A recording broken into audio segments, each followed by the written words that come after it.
La communauté caribéenne pour un rapprochement avec la Guadeloupe, la Martinique et la Guyane. Ces départements français sont pour l'heure liés à la politique gouvernementale nationale. Toutefois, les représentants des pays de la Caraïbe sont prêts à développer la coopération régionale directement avec leurs voisins. Avec les pays comme Saint Kitts, Sainte-Lucie, la Dominique, qui ont établi le programme de Citizenship by Investment. Donc, un investisseur étranger peut obtenir un passeport saint-lucien par rapport au niveau de son investissement. Donc on essaie de faire des choses un peu trop cavalier seul, tandis qu'on a les structures pour pouvoir agir ensemble. Donc avec le CARICOM, on espère, comme j'ai dit, avec ces questions de changement climatique, on a vu à Paris tout dernièrement, avec le COP 21, que la région caribéenne a pu négocier très fortement sous la présidence du ministère de Développement durable et des énergies renouvelables de Sainte-Lucie, qui a mené le combat pour le CARICOM, et ils ont pu obtenir gain de cause, et ils vont bientôt signer l'accord dans ce sens. Donc on espère, même avec les instances, les entités comme le CORECA, qu'ils pourront vraiment être des vrais acteurs de cette coopération. Je suis ici aussi pour témoigner la gratitude, pour dire merci à la Guadeloupe pour cet élan de solidarité qu'on a vu sans passer par la métropole, que les Guadeloupéens nous ont beaucoup aidés sans retour, quoi.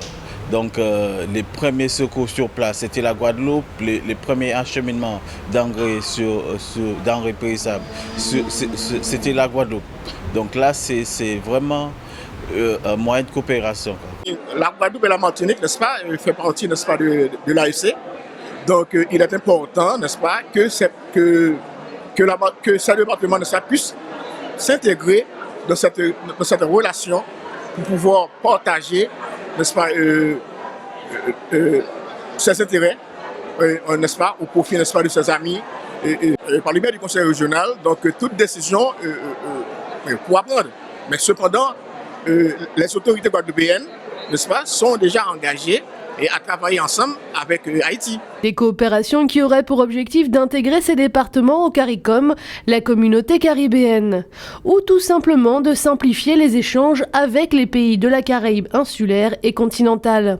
Je sais que la Martinique et la Guadeloupe envisagent justement l'accession au CARICOM. Je pense pendant un moment, mais pendant très longtemps, le CARICOM a été un peu dormant dans la région, mais on voit un élan, surtout avec la question des énergies renouvelables et le changement climatique.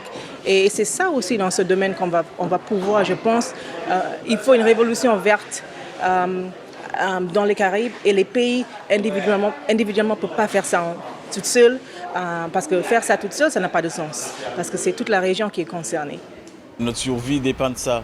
Sans la coopération, on va être perdu, parce que c'est la mondialisation, c'est la globalisation. Donc il faut qu'on se mette ensemble pour travailler, pour échanger surtout. Il y a des échanges qui existent entre la Guadeloupe et la Dominique depuis fort longtemps. Et au niveau du tourisme, nos premiers clients viennent de la Guadeloupe. La majorité de nos touristes viennent de la Guadeloupe, et après la Martinique. Donc déjà, il y a cet échange au niveau du tourisme. Et pour nous, la coopération économique, ça continue, parce qu'on importe beaucoup de la Guadeloupe. Depuis fort longtemps, il y a un bateau qui quitte la Guadeloupe chaque semaine, qui amène des produits agricoles et qui repart avec des produits de la Guadeloupe. Donc ça va continuer. Bien que proches des pays de la Caraïbe, la Guadeloupe, la Martinique et la Guyane ont des liens limités avec les pays voisins. L'insertion de ces départements au sein de leur environnement régional est une préoccupation récente.